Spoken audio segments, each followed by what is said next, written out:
Okay, here we are. We are going through the Bible at 230 miles an hour, trying to do the whole Bible in a year from an overview. We're trying to get the big picture because we think if we get the big picture, then we'll understand everything else that's going on in the book. And so, trying to get the big picture, we said for starters that the Bible is in two parts, two sections: the Old Testament, the New Testament, the Old Covenant, the New Covenant. So, the Old Testament is about a people, the people of Israel. The New Testament is about a person, Jesus Christ. So as we're moving through it, we are now in the books that they call the books of poetry. Now, there are 5 books of poetry. There's Job, there's Psalms, there's Proverbs, there's Ecclesiastes, and there's the Song of Solomon.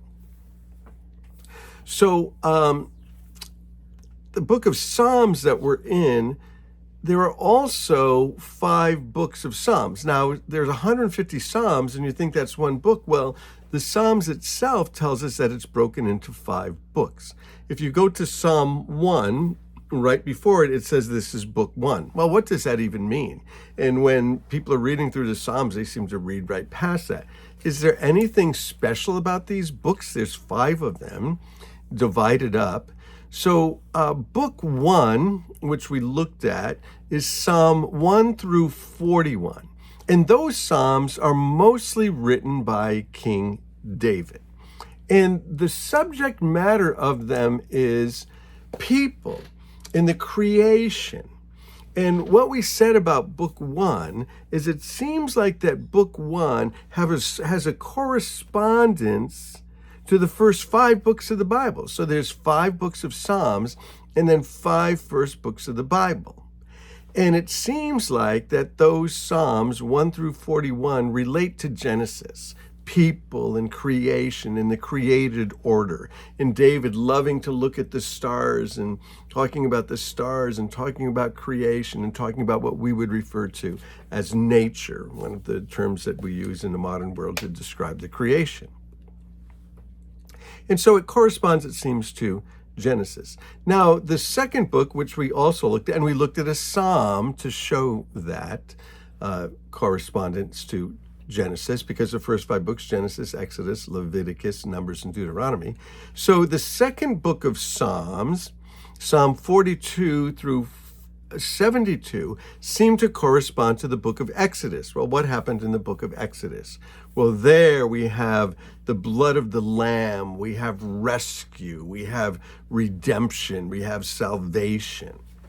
We have God bringing us out into new life, deliverance. And it seems that that book, Psalms 42 through Psalms 47, are dealing with deliverance and dealing with redemption. And so now we're in the third book, which, if this is going to follow suit, if it's going to be true, then it will be Genesis, Exodus, Leviticus. And what we know about the book of Leviticus is that the book of Leviticus is all about worship in the tabernacle, in the priesthood, and all of the worship that's involved in the tabernacle. The tabernacle ends up becoming the temple. Same design, same things going on there. And so Leviticus deals with all of that worship in the temple and the temple implements and all of those kinds of things. So the third book, the book of Psalms, would be 73 through 89. Does it correspond to things of the temple? Well, let's read it.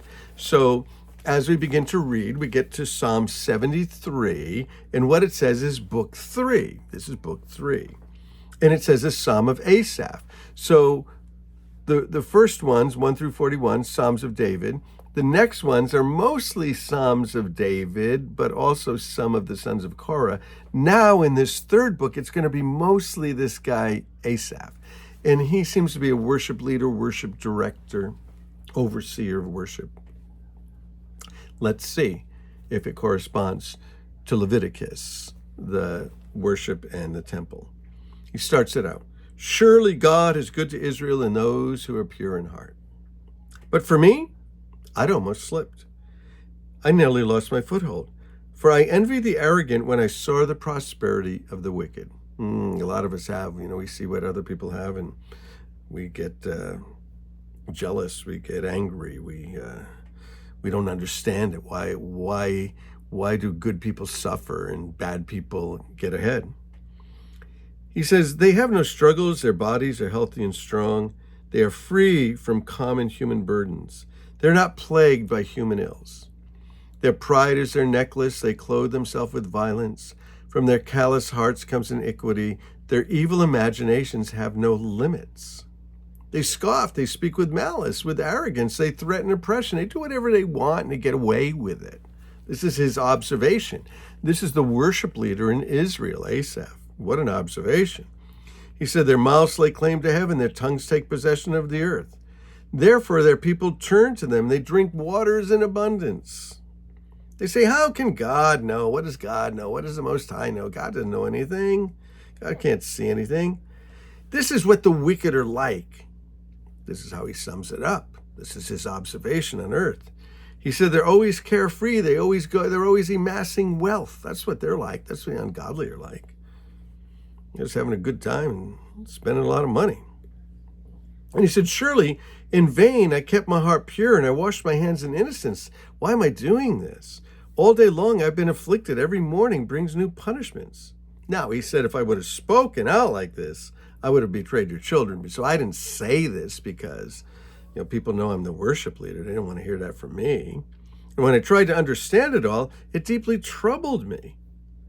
It was too much for me to understand until I entered the sanctuary of God. Then I understood their destiny. Oh, right. You see, we said that these particular Psalms, Psalm 73 through Psalm 89, that it relates to Leviticus, and Leviticus relates to the temple, well, to the tabernacle. The tabernacle becomes the temple, and all of the worship around it. And here it is, sure enough, he's talking about the value of the temple.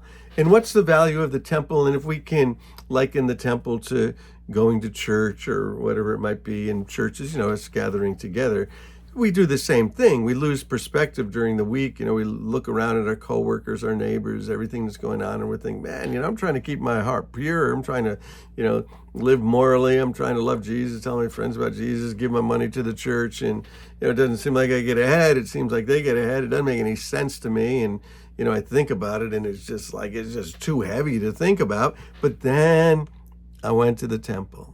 And when I went to the temple, all of a sudden, it all made sense again.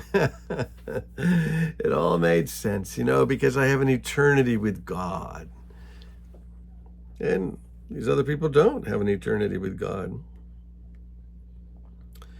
He said, surely you place them on slippery ground, you cast them down to ruin, and how suddenly they're destroyed, completely swept away with terrors.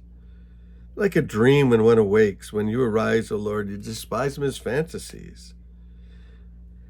When my heart was grieved like that, and my spirit was embittered, I was senseless and ignorant. I was like a brute beast.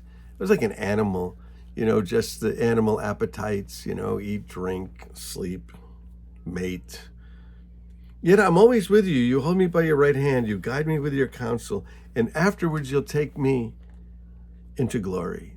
Yeah, the temple. Whom have I in heaven but you? And earth doesn't have anything for me. My flesh and heart might fail, but God is the strength of my heart, my portion forever.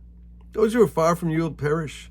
You'll destroy all who are unfaithful to you. But as for me, it's good for me to be near God. I've made the sovereign Lord my refuge. And I'll tell of your deeds. I'll witness. I'll share. So here it is, sure enough. I don't understand what's going on with the wicked. And then by the end of it, I'm going to be testifying about the goodness of God. And the whole thing that changes it is worship. The worship in the middle, the temple. And so it seems that these books correspond. 1 through 41, written mostly by David, talking about humans and creation. Psalms, book 2, Psalm 42 through 72. Some David, some Korah, talking about our redemption, talking about our rescue, coming out of Egypt. Book 3, Psalm 73, which we just read, to Psalm 89, mostly Asaph, the worship leader, and it deals mostly with worship and the temple. So you can guess that the next one, the next book, book number 4, should correspond with Numbers, if we're correct about this. So we'll see what happens. So read the Psalms. You can read the Psalms anywhere. You don't need to read them by book 1, 2, 3, 4, 5. You can pick them up anywhere, and you'll always find comfort in the Psalms, whatever you're going through. Your highs or your lows, you'll find comfort in the book of Psalms. Hey, bless you guys. Love you. Let's continue on.